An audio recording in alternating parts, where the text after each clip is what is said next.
Olá, boa noite, meus queridos irmãos da Igreja Batista da Fé, da nossa congregação na Zona Leste e todos os nossos irmãos e amigos que podem estar assistindo esse vídeo. Desejo que o Senhor os abençoe. Gravo esse conteúdo em apoio a esse momento em que estamos passando, a fim de que os irmãos tenham um conteúdo para os auxiliar nas suas devoções particulares e familiares, principalmente. Então, nós vamos começar aqui o nosso culto. Então, eu vou estar orando, peço que os irmãos também estejam orando aí comigo, para que o Senhor abençoe este momento, aqui no meu caso, abençoe essa gravação, né? E que os irmãos possam também estar sendo abençoados e edificados quando estiverem assistindo. Tá ok? Vamos orar então e depois nós vamos cantar um hino. Oremos. Senhor, nosso Deus e nosso eterno Pai, nós te damos graças por mais este dia de vida, onde podemos, ó Pai, ver, ó Pai, a Tua forte mão nos sustentando, vermos a Tua santa providência, Senhor, nos guardando, Senhor. Senhor, por mais uma vez, ó Pai, estamos vendo que o Senhor tem cuidado de nós e que o Senhor nos ama. Senhor, peço que o Senhor receba, Senhor, este culto, que o Senhor, ó Pai, em nome de Jesus, seja adorado, seja, Senhor, louvado. Senhor, que neste momento em que nos colocaremos em torno da Tua Palavra, tenhamos as nossas vidas transformadas. Senhor, eu venho te pedir por cada irmão que esteja assistindo esse vídeo. Ó Pai, peço que o Senhor venha sustentá-los, ó Pai, em todas as suas dificuldades.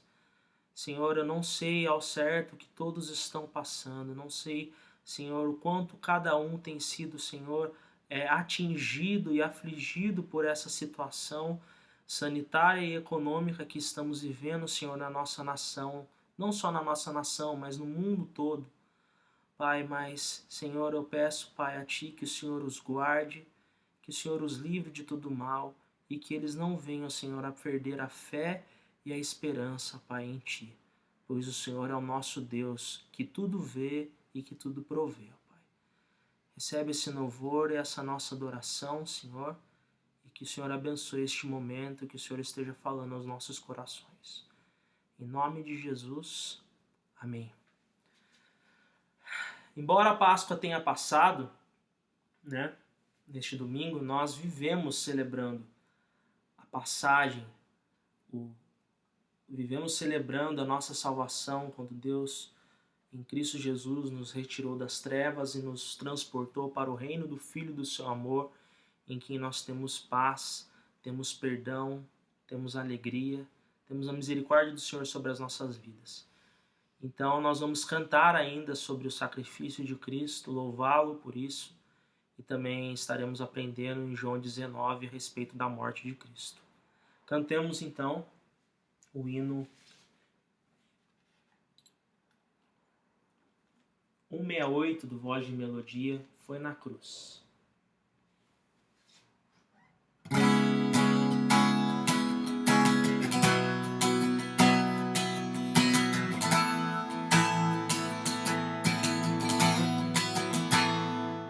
Ó, tão cego eu andei e perdido vaguei, longe, longe do meu Salvador. Mas a glória desceu e o seu sangue verteu pra salvar um tão pobre pecado.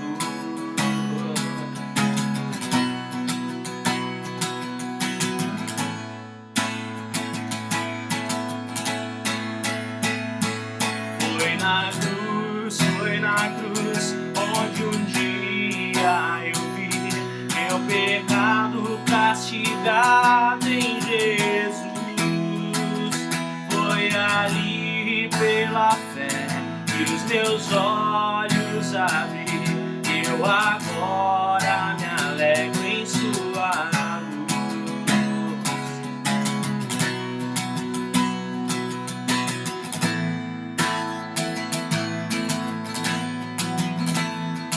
Eu ouvia falar dessa graça sem par, e do céu trouxe o nosso Jesus. Mas eu surdo me converter-me, não quis ao Senhor que por mim morreu na cruz. Foi na cruz, onde um dia eu vi meu pecado castigado em Jesus. Foi ali pela fé que os meus olhos abri. Eu agora me alegro em sua luz. Mais um dia senti meus pecados e vi sobre mim o castigo da lei. Mas depressa fugi, em Jesus me escondi e refúgio seguro nele achei.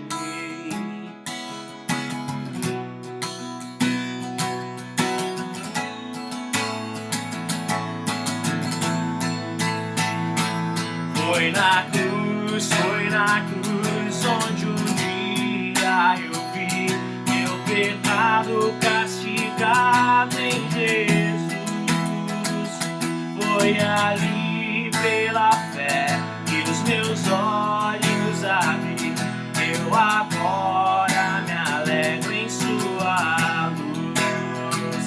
Oh, que grande prazer inundou o meu ser, conhecendo esse tão grande amor que levou meu Jesus a sofrer lá na cruz pra salvar o tão pobre pecador.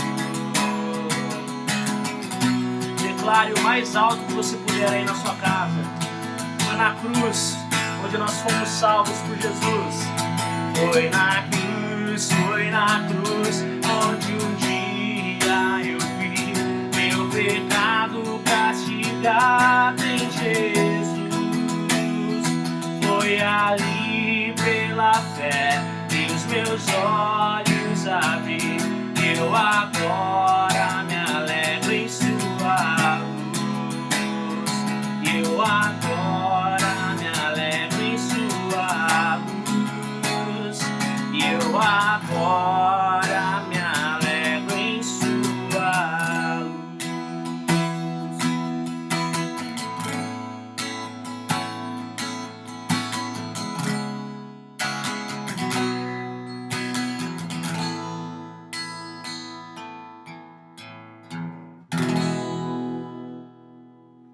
Amém. Louvado seja o nome do Senhor.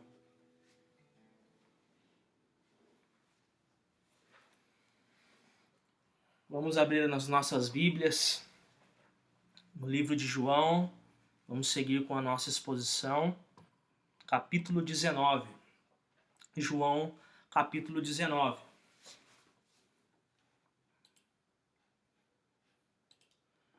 Hoje eu vou falar para os irmãos a respeito das revelações na morte de Cristo. O que, analisando nessa narrativa a respeito da crucificação, o que Deus nos revela? O que Deus revela a respeito de nós, a respeito das circunstâncias, a respeito das situações, a respeito do comportamento das pessoas, a respeito do nosso coração. Então vamos seguir nessa leitura analisando dentro dessa perspectiva quais as revelações que nos são dadas na morte de Cristo. Então, semana passada eu li com os irmãos e expus para os irmãos o capítulo 18 a respeito do julgamento, né, de Jesus Cristo, da prisão, do julgamento, da prisão de Jesus Cristo, do julgamento religioso de Jesus Cristo e depois o julgamento judiciário, político de Jesus Cristo. E no capítulo 19 ainda há um trecho ainda desse julgamento, mas já com algumas punições sendo feitas neste último julgamento, que é o julgamento jurídico, político que Jesus sofreu pelo Império Romano, sob forte influência, na verdade nem sobre influência, mas sobre o pedido dos judeus, né? Então vamos lá, capítulo 19, versículo 1. Então, por isso, Pilatos tomou a Jesus e mandou açoitá-lo. Os soldados, tendo tecido uma coroa de espinhos, puseram-lhe na cabeça e vestiram-no com um manto de púrpura. Chegavam-se a ele e diziam: Salve, Rei dos Judeus!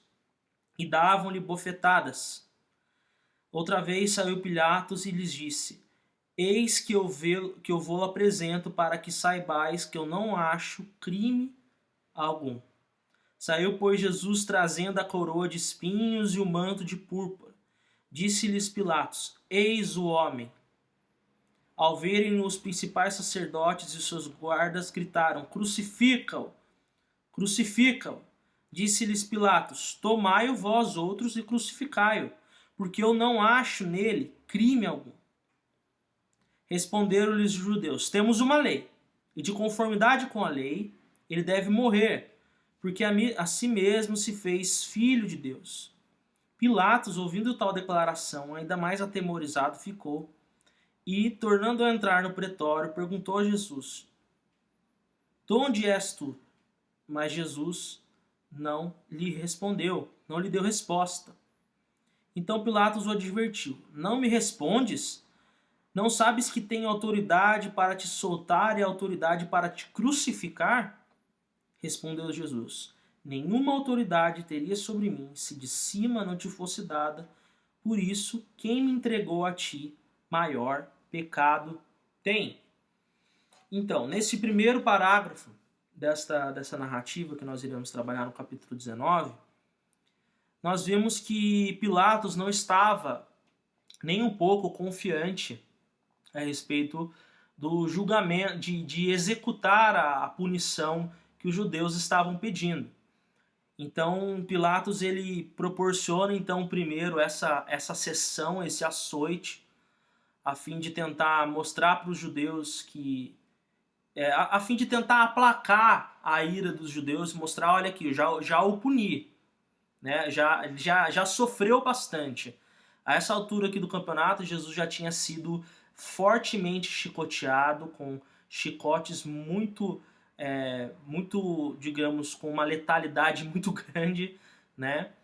Com pontas bem afiadas e preparadas realmente para que pedaços das suas costas, da sua pele, até mesmo dos seus músculos, fossem arrancadas através das chicotadas.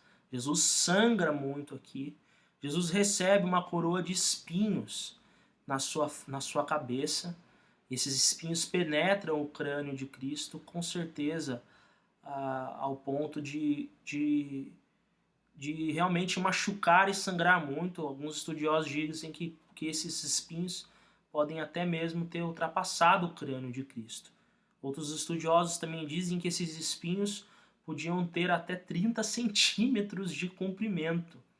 Ou seja, era uma coroa bem grande, porque os espinhos também eram grandes. E aquilo com certeza causava uma dor e uma agonia em Cristo, que realmente é algo muito, muito sofrido, algo muito doloroso, né?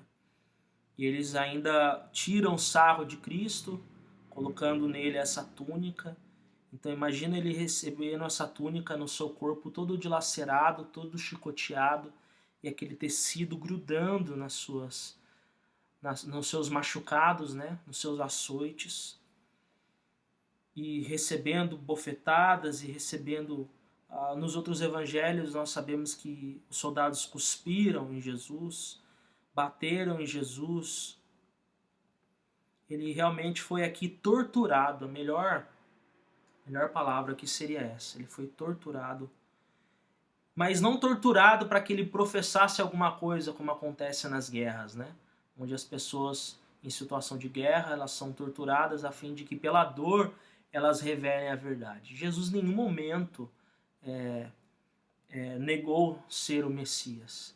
Em nenhum momento ele negou a acusação, porque a acusação que estava sendo feita de que ele era o Filho de Deus era a verdade. A questão é que eles não aceitavam que ele dissesse isso. Eles não aceitavam a divindade, a messianidade de Cristo. Então aqui nós vemos o mais alto nível da incredulidade, da insensibilidade e da injustiça sendo tomada. Esse foi o ato mais injusto tomado na face da terra. Foi o ato mais injusto, mais cruel. Muitas pessoas gostam de questionar, eu já comentei isso com os meus alunos na EBD, muitas pessoas gostam de questionar a existência de Deus pelo fato de existirem tantas injustiças acontecendo na Terra. Eles falam assim, como pode haver um Deus e esse Deus ser bom, sendo que acontece tantas injustiças, tantas dores na Terra? Só que ninguém se pergunta por que Cristo sofreu toda essa injustiça. Ninguém se dói pela morte de Cristo. Ninguém fala assim, poxa, Jesus Cristo sofreu tão grande injustiça, tão grande condenação de maneira injusta. Essa é uma realidade. Nós sabemos depois, na narrativa de Atos, que Pedro fala, né, que tudo aconteceu de acordo com a vontade do Senhor, de que aquilo já estava predestinado antes da fundação do mundo. Deus é soberano, nada foge do seu controle e ele precisava passar por isso.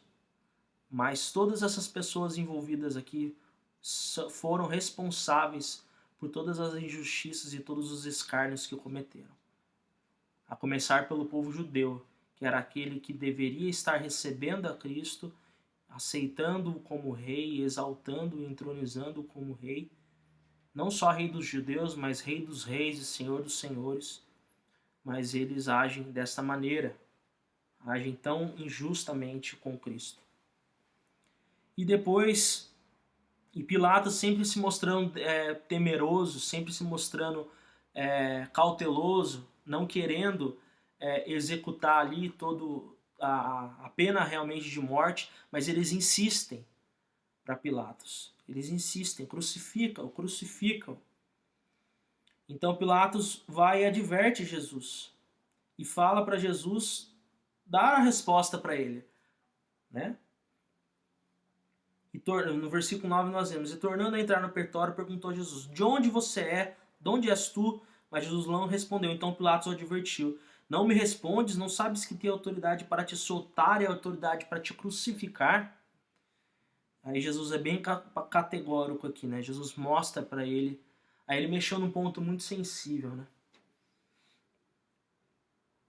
Nenhuma autoridade teria sobre mim se de cima não te fosse dada. Por isso, quem me entregou a ti, maior pecado tem. Então perceba que a soberania de Deus é a responsabilidade humana. Neste versículo, né? Jesus Cristo deixa bem claro de que se Pilatos estava tendo esse poder neste momento, era porque Deus tinha dado esse poder temporário, essa autoridade temporária a ele. Mas havia muito pecado ali sendo cometido, muito. E maior pecado tinha os judeus, porque eles que estavam clamando para que o Império Romano, que era o império da época, o império ao qual os judeus estavam sujeitos na época, para que Jesus fosse crucificado. Eles não queriam que Jesus fosse simplesmente açoitado. Eles não queriam que Jesus fosse simplesmente torturado. Eles queriam que Jesus Cristo fosse crucificado. A partir deste momento, versículo 12, Pilatos procurava soltá-lo. Perceba aqui que Pilatos não se satisfaz com o que está acontecendo. Né? Ele não teve a coragem de negar, porque ele tinha alguns medos também de perder o seu prestígio entre os judeus, de perder o seu domínio político. Era um governo muito tirano e um governo que vivia tendo que apaziguar o povo e muitas vezes também açoitava o povo. Era uma relação bem difícil entre o povo e entre o governo da época. Então, Pilatos com certeza estava receoso de que se ele não cumprisse o que os judeus estavam pedindo, pudesse acontecer algum tipo de sedição, ali algum tipo de levante dos judeus contra o Império Romano, e aquilo trouxesse instabilidade política ele perdesse algo que é muito falado no nosso meio aqui no Brasil, né? Ele perdesse a governabilidade. Então perceba que Pilatos, ele ao invés de agir de acordo com a sua consciência, não que ele cresce que Jesus era o Messias, mas ele não via motivo para Jesus ser morto, ser crucificado. Ele, por medo, por seus temores políticos, ele escolhe então ceder ao pedido dos judeus. E os judeus o ameaçam então. Perceba que isso que eu estou falando é o que realmente a narrativa está revelando. Os judeus o ameaçam. Se soltas a este, não és amigo de César. Todo aquele que se faz rei é contra César. Perceba, esse termo aqui, amigo de César, era um termo da época, um ditado da época. Amigo de César era todo aquele que era de fato governava bem porque estava alinhado com o Supremo Imperador, que era César. Então, eles usam esse termo, né? Se você soltar Jesus, você não é amigo de César, ou seja, você não é um político confiável, você não é um político que leva a sério o seu cargo. Né? Obedeça-nos, faça o que nós estamos pedindo. Aqui nós vemos a fragilidade da democracia. Né? Esse ditado de que a voz do povo é a voz de Deus não é algo bíblico, definitivamente. Até porque nós podemos, até por experiência própria, aqui na nossa nação, vermos que muitas das coisas que o povo sofreu na mão dos políticos e ainda sofre, de fato esses políticos são responsáveis, mas quem os elegeu, quem os colocou lá foram os nossos votos. Então há essa relação, né, entre a responsabilidade do político e a responsabilidade do eleitor. Aqui não era um regime democrático, eles não votavam para escolher, muito menos os judeus, né, participavam de alguma maneira na escolha dos líderes aqui. Era um governo tirano, ditatorial, mas havia esses momentos onde o povo fazia as suas aclamações ali aos governadores das províncias, né? E ameaçavam de sedições, ameaçavam de fazer algum tipo de rebelião caso o desejo deles não fosse atendido. E o desejo deles era que Cristo fosse crucificado. E eles apelaram então dizendo de que Pilatos precisava obedecer ao pedido deles, senão Pilatos não era alguém digno de estar no governo. Perceba como a política pode ser utilizada para o mal, né? E depois eles falam, todo aquele que se faz rei é contra César. Jesus Cristo sendo o rei dos judeus, ele seria então tido como uma ameaça ao Império Romano. Várias justificativas nesse sentido foram dadas durante o livro de João, nós podemos ver isso, dos judeus colocando Jesus contra o Império Romano devido ao caráter de regente que Jesus tem, né, de como Jesus Cristo é rei, e querendo mostrar para o Império Romano que Jesus Cristo era uma ameaça, para tentar arrumar então um motivo, uma justificativa de colocar inimizade entre Cristo e o Império Romano. Versículo 13, ouvindo Pilatos essas palavras, trouxe Jesus para fora e sentou-se no tribunal, no lugar chamado Pavimento, no hebraico Gabatá. E parece Pascal, ou seja, a preparação para a Páscoa, né? Cerca da hora sexta, e disse aos judeus, eis aqui o vosso rei. Mais uma vez, Pilatos ele tenta negociar com o povo, mas sempre usando essa ironia, né? Sempre dizendo, olha, ele é o rei de vocês, eis aqui o vosso rei. Só um momentinho, deixa eu... A tela do meu computador desligou. Sempre falando, eis aqui, é o vosso rei, né? Isso deixava os judeus ainda mais irados. Né? Então, no versículo 15, nós vemos mais uma vez a demonstração da incredulidade, da injustiça e da crueldade deles. Eles, porém, clamavam, fora, fora, crucifica-o. Disse Pilatos, hei de crucificar o vosso rei? Perceba que Deus usa essa ironia aqui para deixar ainda mais claro a ironia aqui de Pilatos, para deixar ainda mais claro o quanto eles estavam sendo rebeldes e incrédulos para com o seu próprio rei. Aí eles falam algo que demonstra totalmente a incredulidade e a rebeldia do coração deles. Hei de crucificar o vosso rei, responderam os principais sacerdotes. Olha, aqui não foi nem o povo. Foi os sacerdotes que falaram, os líderes religiosos. Não temos rei senão César. Não temos rei senão César. Então Pilatos o entregou para ser crucificado. Aqui os principais líderes religiosos, eles negam uma das doutrinas mais claras e mais fortes que mais permeiam o Antigo Testamento inteiro, de que Deus é o rei de Israel. De que Deus é o rei de Israel. Eles falam, nós não temos outro rei a não ser César. Eles negam toda a sua fé. Eles não estavam negando só Jesus Cristo, o Messias. Eles estavam negando toda a fé que eles poderiam ter neste momento para ter os seus anseios de incredulidade sanados ao ver Cristo Jesus sendo crucificados. Eu me lembro aqui de 1 Samuel 10, 17 e 19. Vamos abrir lá rapidinho. 1 Samuel 10, 19. Naquela parte onde Saul está sendo posto como rei de Israel. E o profeta deixa bem claro essa doutrina da regência de Jeová sobre Israel. 1 Samuel 10, 17. Convocou Samuel o povo ao Senhor em Mispa e disse aos filhos de Israel: assim diz o Senhor Deus de Israel: fiz subir a Israel do Egito e livrei-vos das mãos dos egípcios e das mãos de todos os reinos que vos oprimiam. Mas vós hoje rejeitastes a vosso Deus, que vos livrou de todos os vossos males e trabalhos, lhe disseste não, mas constitui um rei sobre nós. Agora, pois, ponde-vos perante o Senhor pelas vossas tribos e pelos vossos grupos de milhares.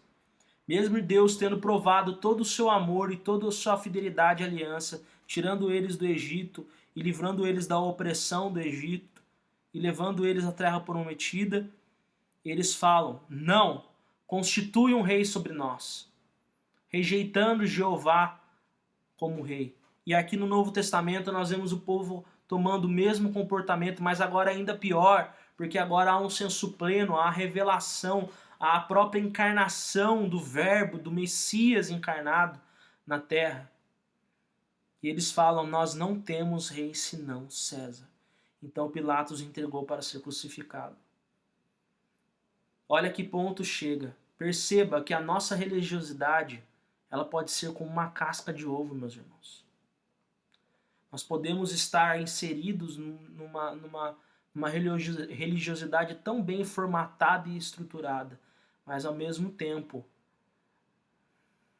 fazermos acusações tão severas e não só negarmos ao nosso Senhor, mas como blasfemarmos dessa maneira contra Ele. Versículo 17, agora a parte da crucificação. Tomaram eles, pois, a Jesus e ele próprio, carregando a sua cruz. Né? Ninguém carregou a cruz de Cristo. Nós vemos nos outros relatos que ele recebeu a ajuda de uma pessoa, mas foi o próprio Jesus que carregou a sua cruz, que era bem pesada. Saiu para o lugar chamado Calvário, Gólgota em hebraico, onde o crucificaram e com ele outros dois, um de cada lado e Jesus no meio. Nos outros evangelhos nós temos a informação de que eram dois salteadores, né? Dois bandidos. E bandidos que fizeram realmente crimes graves, porque a crucificação era a pior sentença que alguém poderia receber. Haverão muitas outras formas de punir as pessoas, mas a crucificação era a mais miserável de todas.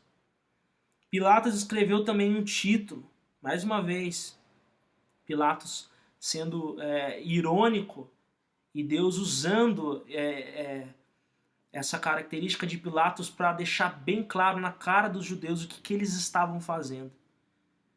O título colocaram em cima da cruz, que estava escrito Jesus Nazareno, o Rei dos Judeus. muitos judeus leram esse título, porque o lugar em que Jesus fora crucificado era perto da cidade. Estava escrito em hebraico, latim e grego. Ou seja, foi deixado bem claro nos três principais idiomas, né? Hebraico, latim e grego. Hebraico porque era o idioma dos judeus, o latim e o grego que era o que era falado na época. Por quê? Porque todas as nações, todos os povos, todas as línguas precisam reconhecer, para poderem ser salvos, de que Jesus Cristo é o Rei dos Reis e Senhor dos Senhores. Então aqui foi deixado bem claro, Jesus Nazareno, Rei dos Judeus. Mas eles se rebelaram contra isso, não gostaram que Pilatos tinha feito isso. E pediram no versículo 21, né? Não escrevas Rei dos Judeus, e sim que ele disse sou Rei dos Judeus. Mas Pilatos responde, o que escrevi, escrevi. Está escrito. É bem significante, né? Isso. Jesus morre, sofre tudo o que sofre, mas ele morre com o nome de Rei dos Judeus. Demonstrando, então, o que ele fala no capítulo 3, o que o João observa no capítulo 13, versículo 1. Tendo amado os seus que estavam no mundo, amou-os até o fim. O reinado de Cristo viria primeiramente com a sua morte. Versículo 23. Os soldados, pois, quando crucificaram Jesus, tomaram-lhe as vestes e fizeram 4 partes, para cada soldado uma parte, e pegaram também a túnica. A túnica, porém, era sem costura, toda tecida de alto a baixo. Disseram, pois, uns aos outros, não a rasguemos, mas lancemos sortes sobre ela para ver a quem caberá, para se cumprir a escritura. Repartiram entre si as minhas vestes, e sobre a minha túnica lançaram sortes. Esse aqui, João faz referência ao Salmo 22:18, um salmo messiânico que a princípio falava de Davi, tinha o seu significado primeiro ali para Davi, mas a sua significância, a sua aplicação agora com o senso pleno da revelação, de que fazia referência a Cristo, que é o filho de Davi, o rei das nações. Vemos aqui essa profecia, esse salmo profético messiânico se cumprindo.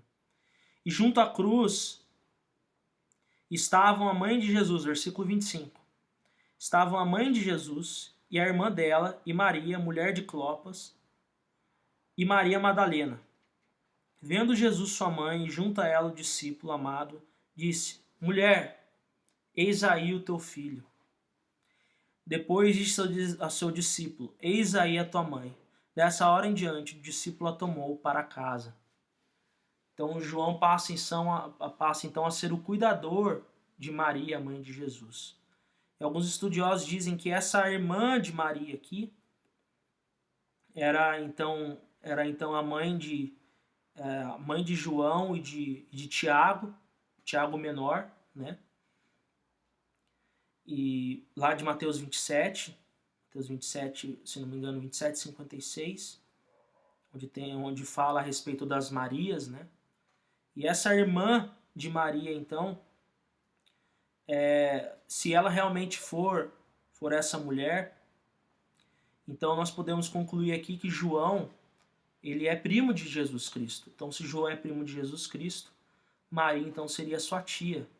O que mostra, então, que explica um pouco dessa recomendação que Cristo faz para que João cuidasse, então, de Maria, que é bem provável que essa Maria seja, então, tia de João, porque seria bem provável também que João seria primo de Cristo.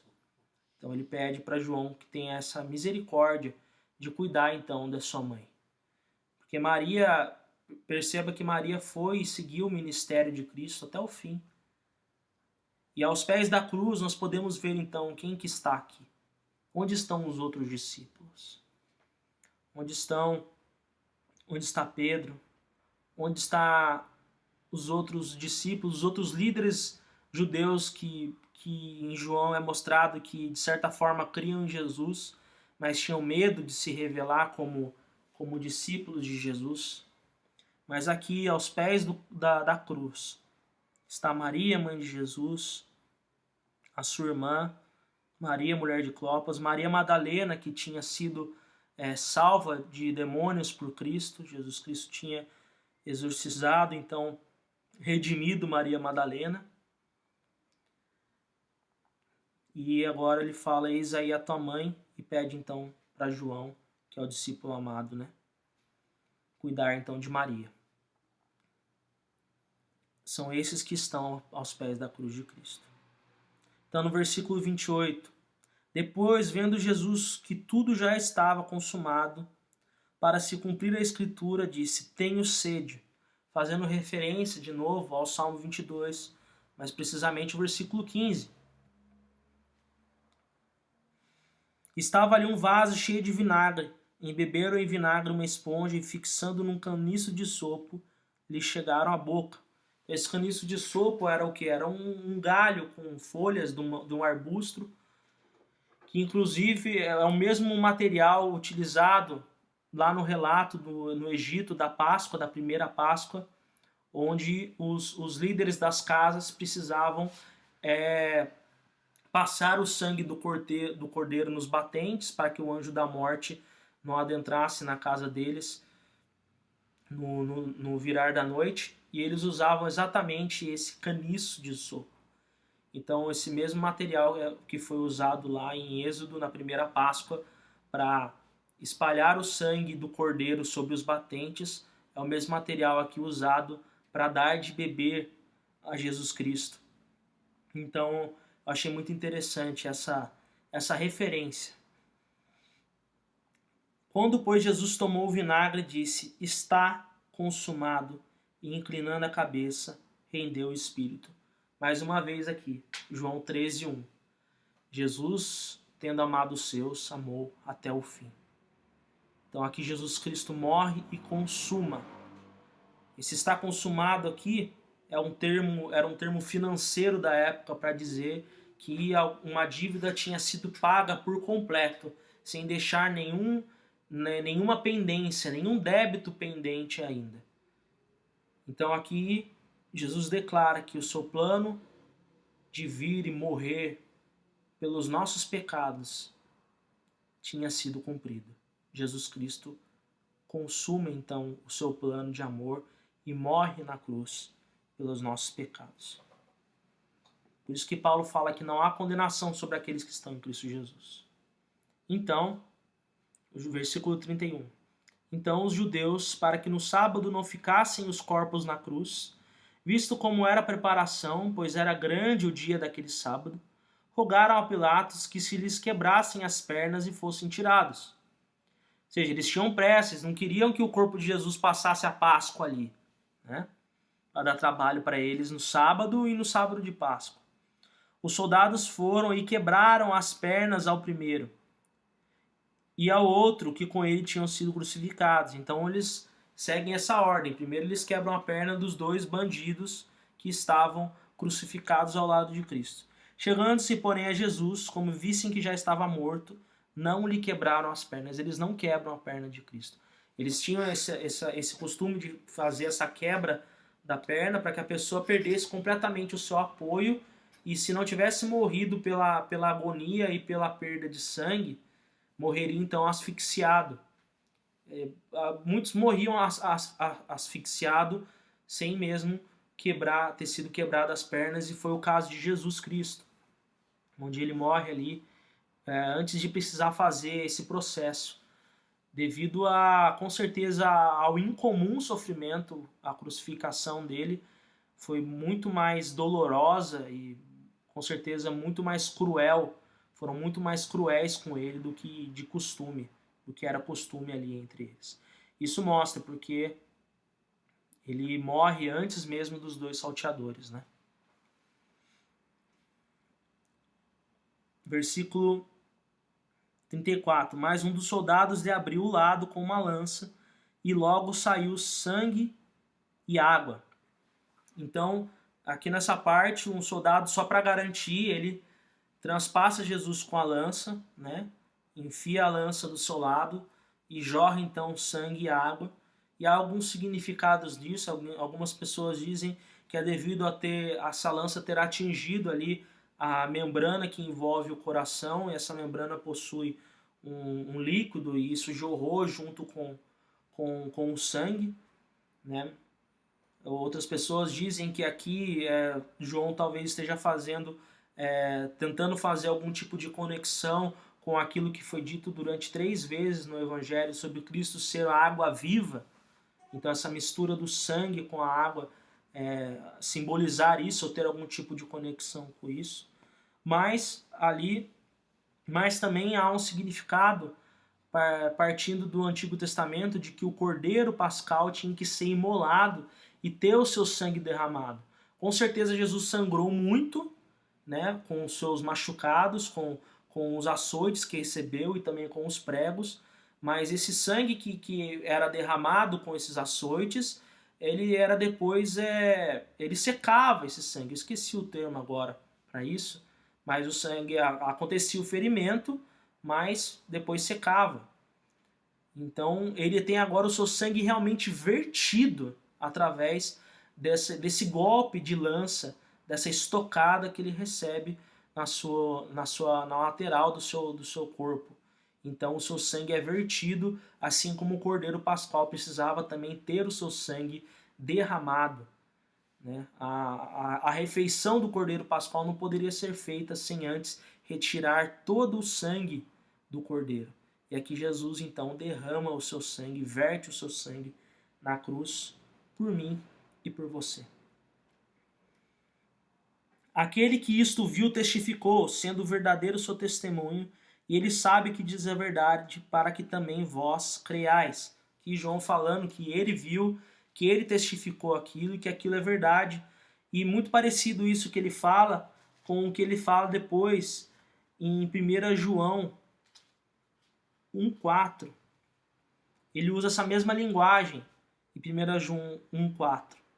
Ora, o que desde o princípio, o que temos ouvido, o que temos visto com os nossos próprios olhos, o que contemplamos e as nossas mãos apalparam com respeito ao verbo da vida. Então aqui ele fala que ele viu, que ele testificou, que ele apalpou a Jesus Cristo. E lembrando que João foi escrito primeiramente para o público da época ali, né? Por volta do ano 90, depois de Cristo, bons anos, algumas décadas depois do que tinha acontecido. Então já era bem provável que algumas pessoas pudessem estar duvidando da veracidade desse acontecimento, né? Até hoje nós temos alguns engraçadinhos que negam o acontecimento até mesmo desse fato histórico de Jesus Cristo ter morrido na cruz, mas aqui João se coloca como testemunha, uma testemunha ocular e uma testemunha viva, né? Que podia ser consultada pelos seus leitores e por todos aqueles que poderiam ter acesso a esse escrito, né? A comunidade joanina, né, que chama primeiramente, que ele escreveu, e também a todos aqueles que pudessem ter acesso a isso. E João também era contemporâneo de muitas outras pessoas, ainda muitas pessoas que passaram que assistiram isso, também estavam vivas na época de João. Então aqui era alguém que poderia ser consultado, era uma testemunha ocular. Então isso dá uma veracidade ao texto, uma veracidade histórica ao texto. Nós temos fé, nós acreditamos que a Bíblia é inerrante, que a Bíblia é inspirada, mas também a Bíblia possui esse caráter literário e historiográfico que pode ser estudado, pode ser percebido, pode ser analisado. Então isso dá respaldo histórico ao texto. E também ele fala no versículo 36, isto aconteceu para se cumprir a escritura, nenhum dos seus ossos será quebrado. E outra vez diz a escritura, eles verão aquele a quem transpassaram. Então nenhum dos seus ossos será quebrado, faz referência a Êxodo 12:46 e também ao Salmo 34:20, ou seja, o Cordeiro Pascal, ele não poderia ter nenhum defeito, não poderia ser um cordeiro que é com algum tipo de osso quebrado, alguma perninha quebrada. Ele tinha que ser um cordeiro perfeito, tinha que ser o melhor dos animais do rebanho, porque o sacrifício era um sacrifício de muito valor, um sacrifício de muito significado, um sacrifício expiatório. E é aqui Cristo, sendo o Cordeiro de Deus que tira o pecado do mundo, como mostra no capítulo 1 de João, aqui Jesus morre então sendo um cordeiro perfeito, que tem o seu sangue vertido, mas nenhum dos seus ossos quebrados, nem antes e nem depois. Isso é impressionante, né? Como há esse detalhe, esse caráter profético das Escrituras sendo cumprido, porque Jesus ele sofre tanta tortura, ele sofre tanto açoite, mas nenhum dos seus ossos é quebrado. Você poderia muito bem ter quebrado um dedo de Cristo, ter quebrado a perna, o pé dele, o dedinho do pé dele, mas nenhum dos seus ossos é quebrado para que se cumprisse as Escrituras. Nós vemos aqui a Escritura sendo cumprida na morte de Cristo. E também referência a Zacarias 12:10, de que eles verão aquele a quem traspassaram. Mais uma vez a Escritura se cumprindo. Encerrando o texto, no versículo 38, depois disso, José de Arimateia, que era discípulo de Jesus, ainda que ocultamente pelo receio que tinha dos judeus, aqui vemos esse personagem que já tinha aparecido algumas vezes e também aparece muito em Lucas e em Marcos, se eu não me engano também em Mateus, ele aparece em Mateus e Marcos e Lucas, que era um dos líderes da época, alguém que tinha uma certa influência, uma boa influência entre os judeus e também entre o Império Romano. Alguns estudiosos dizem até que ele fazia parte do Senado ali, daquela província. Só que ele tinha crido em Cristo, mas ele tinha muito receio do que ele poderia perder por causa de Cristo. É que ele toma essa atitude corajosa de oferecer a Jesus Cristo, de ir até o Império Romano, até Pilatos, né? Ele foi diretamente falar com Pilatos e falou assim, eu quero dar um enterro digno para Jesus. Então ele roga a Pilatos que lhe permitisse tirar o corpo de Jesus. Pilatos o permitiu. Então foi José de Arimateia e retirou o corpo de Jesus. Então Nicodemos, aquele que anteriormente viera a ter com Jesus à noite, aquele lá do capítulo 3 e depois no capítulo 7 também, Nicodemos vai e foi levando cerca de 100 libras de um composto de mirra e aloés. Essa quantidade era a quantidade usada para civelar reis. Os reis tinham um embalsamento com muito, mas muitos quilos de perfume. Então aqui, José de Arimateia e Nicodemos tornam possível então que Jesus seja sepultado como um rei.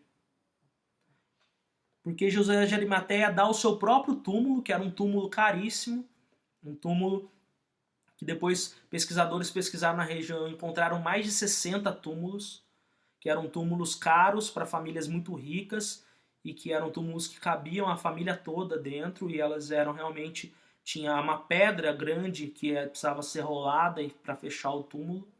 Então o morto era colocado em um nicho desse túmulo e a pedra era fechada, ele ficava ali por dias até que ficasse decomposto, até virar somente os ossos, né? Depois esses ossos eram colocados dentro de uma caixa, do ossuário que chama, para ficar dentro do próprio túmulo. Não muito diferente do que acontece hoje, mas eram túmulos caros.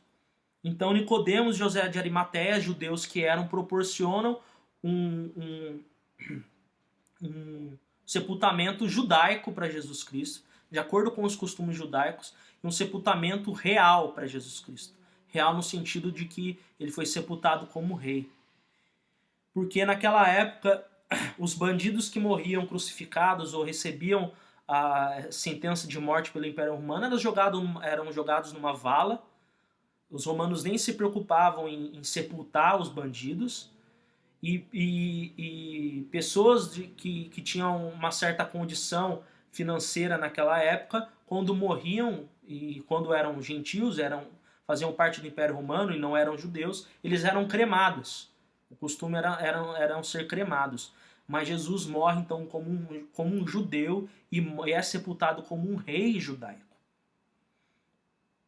Então no versículo 40, tomaram pois o corpo de Jesus e envolveram em lençóis com aromas, como é de uso entre os judeus na preparação para o sepulcro. Então aqui João dá esse detalhe para deixar bem claro que Jesus morreu como um judeu e morreu com essa veste, né? com esses lençóis, que eram lençóis brancos de linho, o mesmo tecido usado por sacerdotes, também por reis. No Antigo Testamento vemos que era o mesmo tipo de vestimenta dos anjos, que os anjos utilizavam. Versículo 41, no lugar onde Jesus fora crucificado, havia um jardim e neste um sepulcro novo, no qual ninguém tinha sido ainda posto. Ali, pois, por causa da preparação dos judeus e por estar perto do túmulo, depois depositaram o corpo de Jesus. Então Jesus é sepultado como um judeu e como um rei. Depois dessa explicação longa, posso dizer aos irmãos quais são as revelações então na morte de Cristo. A morte de Cristo revela a incredulidade e a injustiça dos homens. Perceba quantas injustiças, quanta incredulidade pode ser vista, e nós não estamos longe disso, porque a Bíblia ensina que todo aquele que crê um dia foi inimigo de Deus. Éramos por natureza filhos da ira como os demais. Também nós aprendemos que a morte de Cristo é revelada a soberania de Deus. Jesus deixa bem claro para Pilatos que aquilo só estava acontecendo porque Deus tinha dado autoridade para Pilatos naquele momento, para que ele pudesse executar aquele plano maldoso. Então Deus é soberano. Então a morte de Cristo também revela a soberania de Deus. E Paulo fala depois, no capítulo 8 de Romanos, de que se Deus nos deu a Cristo Jesus, também não nos dará todas as coisas. Vemos essa providência soberana de Deus por nós em Cristo Jesus, ao dar Jesus Cristo na cruz pelos nossos pecados, faz-nos confiar em Deus para qualquer tipo de outra coisa, qualquer outro tipo de situação e de necessidade. Deus nos ama e Ele nos deu a Cristo e o Senhor é o nosso pastor e nada nos faltará. Então a morte de Cristo também nos revela a soberania de Deus. A morte de Cristo também revela a fidelidade do Senhor à sua palavra. Nós vimos quantas referências ao Antigo Testamento foram feitas. Quantos cumprimentos proféticos ocorreram na morte de Cristo. Então Deus ele é fiel à sua palavra. Aquilo que Deus promete, Ele cumpre. E Ele prometeu que Ele enviaria o Messias e que Ele haveria de morrer pelos nossos pecados, e isso se cumpriu. E nós temos a redenção em Cristo Jesus. Bem como também podemos acreditar que o Senhor cumprirá todas as suas promessas feitas a nós em relação a cuidar de nós e a dar-nos tudo o que nós precisamos, independente das circunstâncias. A morte de Cristo também nos revela a nossa completa redenção. Jesus deixou bem claro, está consumado, não há nenhum débito pendente. Todo aquele que crê em mim será salvo, para que todo aquele que nele crê não pereça, mas tenha a vida eterna. E Jesus prova aqui então tudo aquilo que ele vinha falando desde o capítulo 3. De que se cresce em Cristo seria salvo, de que se cresce em Cristo seria salvo. Creiam em mim se vocês serão salvos, creiam em mim serão salvos. Mas como o Senhor irá nos salvar, Senhor? Através do meu sangue. E ele pega e morre e derrama o seu sangue na cruz por todos aqueles que haveriam de crer nele para a salvação. Então a morte de Cristo também nos revela a nossa completa redenção em Cristo Jesus. E também na morte de Cristo, através das respostas que nós damos a ela, revela também muito do nosso coração. A morte de Cristo revela muito do nosso coração. Podemos ver os diferentes comportamentos aqui nessa narrativa. Alguns foram fiéis ao ponto de estarem aos pés da cruz naquele momento tão difícil para Jesus Cristo, no momento mais doloroso do seu ministério. Estava ali Maria, a sua irmã, Maria Madalena, o discípulo amado que é João. Mas nós vemos alguns depois se comportando, alguns que estavam meio tímidos. José de Arimateia, alguém que era um discípulo de Cristo, mas mas tinha medo de se revelar como discípulo e perder os seus benefícios políticos e sociais que ele tinha na época, devido à sua posição social e política que ele possuía. E nós vemos Nicodemos que procura Jesus no capítulo 3 com medo também, procura Jesus à noite para que não aconteça, para que ninguém o veja, né? E Jesus ensina a ele que ele deve nascer de novo para poder entrar no reino de Deus. Depois Nicodemos aparece de novo no capítulo 7 ou no capítulo 8, se eu não me engano, ali defendendo Jesus da acusação que os fariseus estavam fazendo contra Jesus, mas também de uma maneira tímida. Perceba que ele traz a lei à tona para que os fariseus não cometessem nenhum erro legal contra Jesus, nenhum erro jurídico ali contra Jesus, naquele debate que eles estavam tendo, mas em nenhum momento ele também pega e se posiciona. Mas depois que Jesus Cristo é morto, esses dois discípulos tímidos de Cristo se revelam e são corajosos. E José de Arimateia, então, vai até Pilatos e naquele momento ele deixa bem claro para todo mundo, aquilo se tornou conhecido, de que ele era um discípulo de Cristo. E ele então promove, tira do seu próprio bolso, ou seja, oferece a sua própria sepultura para Jesus e dá a Jesus Cristo um enterro digno, um enterro judaico e real. E Nicodemos gasta então uma fortuna com um perfume para que Jesus pudesse ser embalsamado como rei. Mas Jesus já tinha morrido. Jesus já tinha morrido.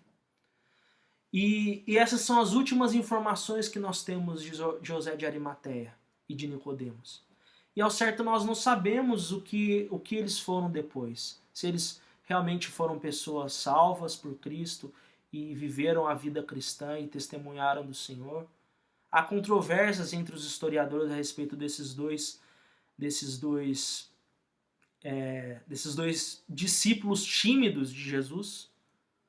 E Nicodemos nem sequer é colocado como discípulo. Fala que José era um discípulo secreto, José de Arimateia, mas Nicodemos não fala em nenhum momento que ele era discípulo. Mas daqueles que estavam aos pés da cruz, a história, as escrituras não nos deixa dúvidas de que eles eram salvos por Cristo. Então isso também mostra que a morte de Cristo revela muito de quem nós somos.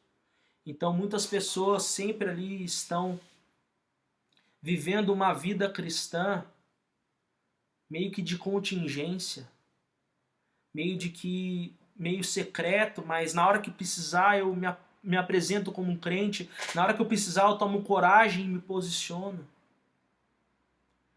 E essas pessoas não nos dão muita certeza a respeito de quem de fato elas são. Mas quem estava aos pés da cruz, nós temos certeza que eram de Cristo. Então a morte de Cristo também revela muito, através da resposta que nós damos a ela, quem de fato nós somos. Você quer ser identificado como aquele que estava aos pés da cruz? Ou daquele que, depois que Jesus morre, toma algum tipo de coragem e se oferece para oferecer algo a Cristo depois de morto? Quem é você nessa história? Aquele que se posiciona ou aquele que só age como um cristão na hora que o calo aperta? Mas graças a Deus que depois disso Jesus ressuscitou e trouxe redenção a todos. Então, meus queridos, arrependam-se dos seus pecados e creiam em Cristo. E creiam em Cristo. E nos lembremos dessas lições que nós podemos tirar, que a morte de Jesus Cristo revela a incredulidade e injustiça dos homens, revela a soberania de Deus, revela a fidelidade do Senhor à sua palavra, revela a nossa completa redenção e revela também o nosso coração na medida em que respondemos à morte de Cristo. Que Deus os abençoe. Amém? Vamos orar?